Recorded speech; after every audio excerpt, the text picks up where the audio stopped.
We might as well pick up chapter 17. It's a bit of a short one of Transformation of America. About face. Soon after Kelly was introduced into George Bush's neighborhood through horrific sexual abuse, Bush enforced his controls on me. Our mind control handler, Alex Houston, had taken Kelly and me to Washington, D.C. for separately scheduled meetings with Bush. Kelly had already been escorted by agents to her rendezvous with him that morning, during which time I had been ordered to one of United States Senator Robert C. Byrd's offices located in the nearby FBI Hoover building. There, Byrd reinforced his holds on me by claiming control of the Justice Department and proving once again that I had nowhere to run and nowhere to hide. My horror reaction was compounded when Byrd looked at his pocket watch and noticed me in Alice in Wonderland cryptic language. You're late. You're late. For a very important date," referring to my meeting with Bush. I sprinted from the Hoover building, encountering Houston, who waited just outside. Houston hurried me to the Smithsonian, where I waited for my escorts as instructed as the face-changing exhibit. This computerized exhibit illustrates how an individual's face can take on radically different appearances by slightly altering any single feature.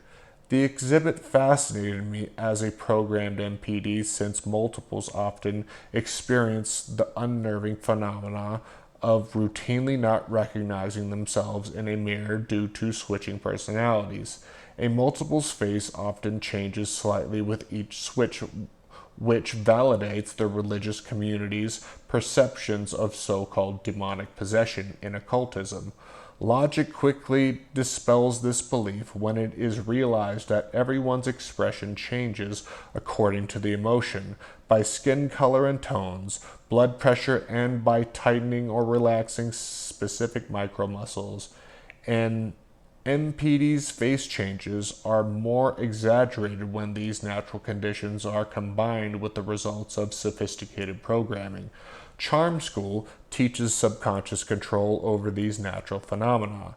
As a ready-made disguise on government slaves, such as myself, as well as to enhance sex slave beauty to their maximum potential, I was incapable of thinking or logically understanding my fascination with the display as I stood totally enthralled, waiting for my escorts as ordered. As the escorts approached, I was relieved to see Kelly with them, though she was visibly tranced and traumatized. The fact that she was alive was all I was capable of grasping. When she saw the face-changing exhibit, she excitedly exclaimed, "Uncle George, just read me the book about this." Uncle George just read me a book about this. Before I could hear any more, I was led away, leaving Kelly with our handler Houston. I was then quickly taken to Bush's resident office, which heretofore was unfamiliar to me, although it had a slate blue plush carpets and fine furnishing like the White House office. Lattice work and smaller rooms provide a different air. I sat in a hard-back wooden chair as ordered, while Bush carefully positioned himself in front of me on a little wooden footstool. This allowed me to clear visibly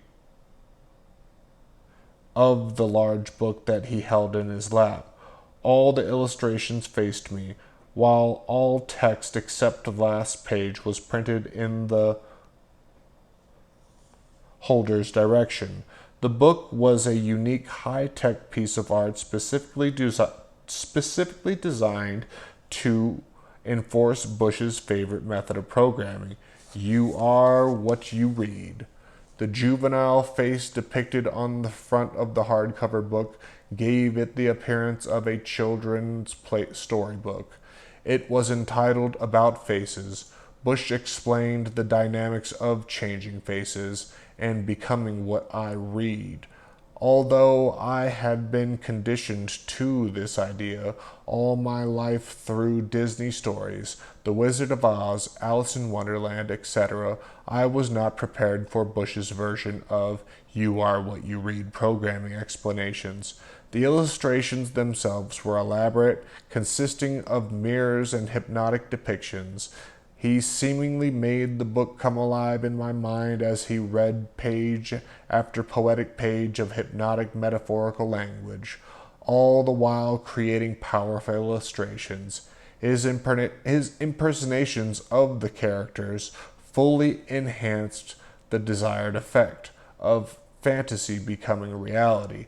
This extraordinary effort to scramble reality would have worked perfectly had it not been for another victim in myself discussing it only a few days later.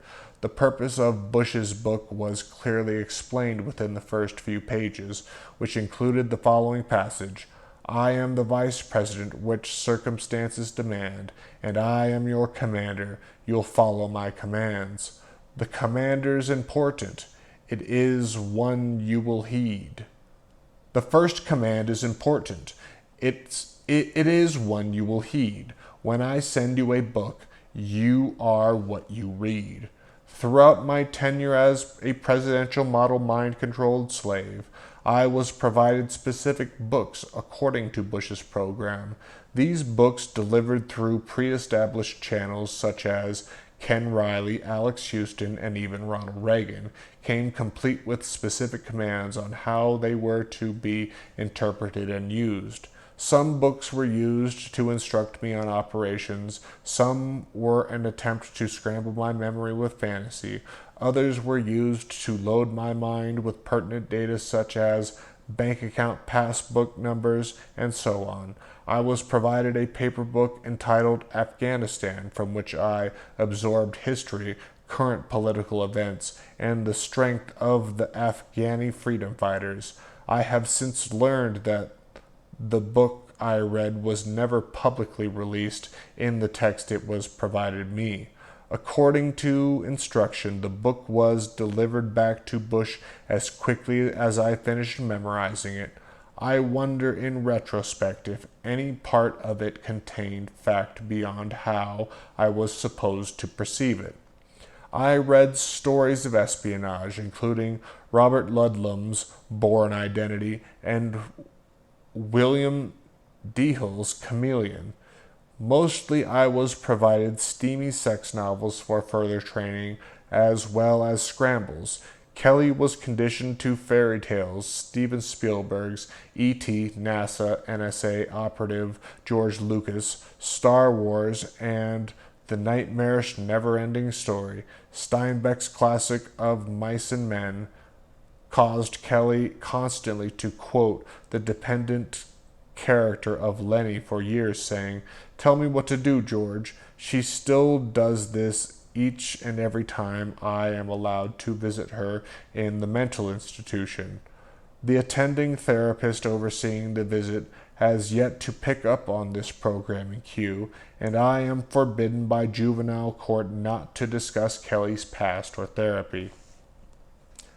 Bush's most effective example of "you are what you read" in his book About Faces occurred during his reading of the page depicting lizard-like aliens from a far-off deep space planet, claiming to me to be an alien himself. Bush apparently activated a hologram of the lizard-like alien, which provided the illusion of Bush transforming like a chameleon before my eyes. In retrospect, I understand that Bush had been painstakingly careful in positioning our seats in order that the hologram's effectiveness be maximized. United States Army Lieutenant Colonel Michael Aquino's occultism provided trauma sufficient to maintain my Project Monarch mind-controlled existence, despite his inability to affect my core spirituality. Therefore, I was not routinely subjected to the other favorite trauma of choice, alien themes. Like many slaves, including Kelly, I knew I knew I was not routinely subjected to other favorite trauma of choice alien themes like many slaves, including Kelly, I knew had been.